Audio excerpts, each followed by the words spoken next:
guys, welcome back to my channel. Start of the video, I have goal of the week. And this is going to Bergwijn at Tottenham, and it was his debut goal against Manchester City. He chested it and then he got it into the corner. It was really well controlled and a great first goal for the club. Make sure to comment down below if you think someone else should have got it, or if you've seen the goal, and tell me what you think of it.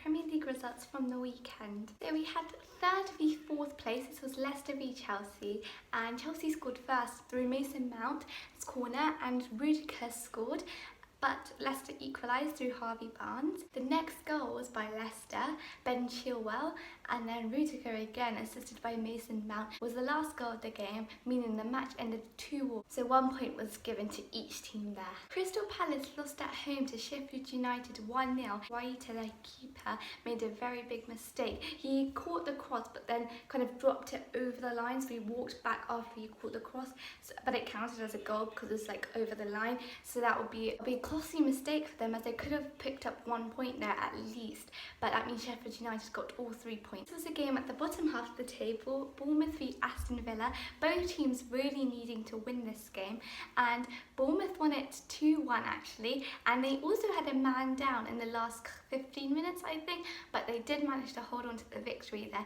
West Ham gave away a 2-0 lead twice against Brighton, so the end score here was 3-3. It was quite an interesting game. West Ham will be very disappointed they couldn't hold on for a victory here, as they are now in the relegation zone and have very tough matches coming up, so they are in big trouble. Watford gave away a 2-0 lead to Everton. They were winning 2-0, but before half-time, Mina scored a goal, a header, and then Everton were right back in it at the beginning of the second half through Mina again, so it was 2-2. And in the 90th minute, Theo Walcott got a winning goal for Everton, meaning they got all 3 points there. Ancelotti is obviously working his magic, but the Hornets will be so disappointed about that result. Liverpool thrashed Southampton 4-0. Now it looks really bad, but actually Southampton were controlling most of the game, to be honest.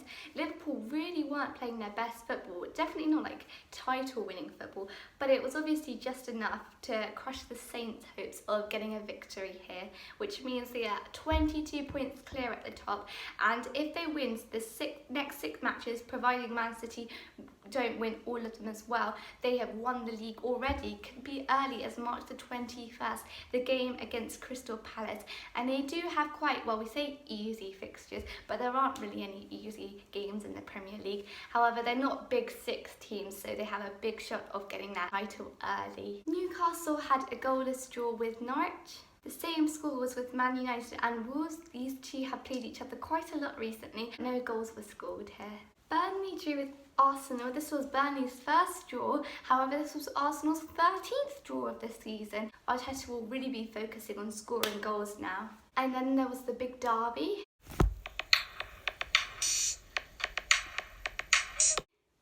Tottenham v Manchester City. Now this was a very crazy game, because first Raheem Sterling brought down Dele Alli with a very sharp tackle.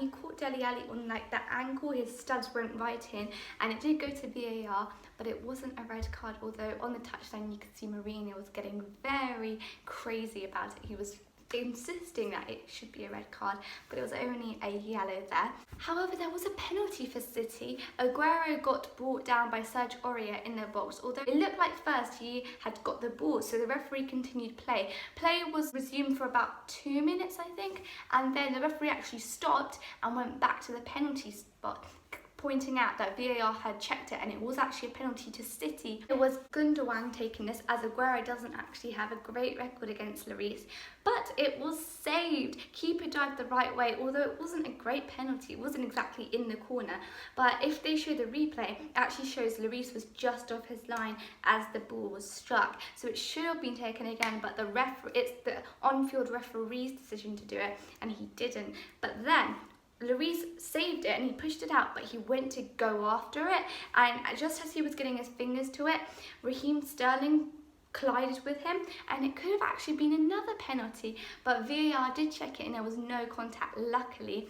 So that means the penalty wasn't retaken and Manchester City didn't score. Now, that was their chance really, because soon after, Zinchenko got his second yellow for bringing down Harry Winks, which means he got sent off. So there could have been 2 red cards in the game really, but he was off. And then just a few minutes later, Bergwijn, who made his debut goal for Spurs, which was my goal of the week. And it was a great goal. It was crossed in first, it was cleared by City, but then Lucas Moura crossed it back in, he chested it and he scored. So that was a great way to celebrate his debut for Spurs, and it gave Tottenham a 1-0 lead. It wouldn't be complete without another goal, of course, and Son scored, so the match ended 2-0 to Tottenham, which is a fantastic result. City not doing great. Guardiola he does seem quite upset. If you look in his interviews, he knows he's got no chance of winning the league, but he's really desperate on getting that Champions League qualification. But that means Tottenham are back in 5th and only 4 points off Chelsea now. Next, I'm going to go into the FA Cup matches happening this week, but they're the replay matches. So Liverpool are playing Shrewsbury Town, Oxford United are playing Newcastle, and Tottenham are playing Southampton.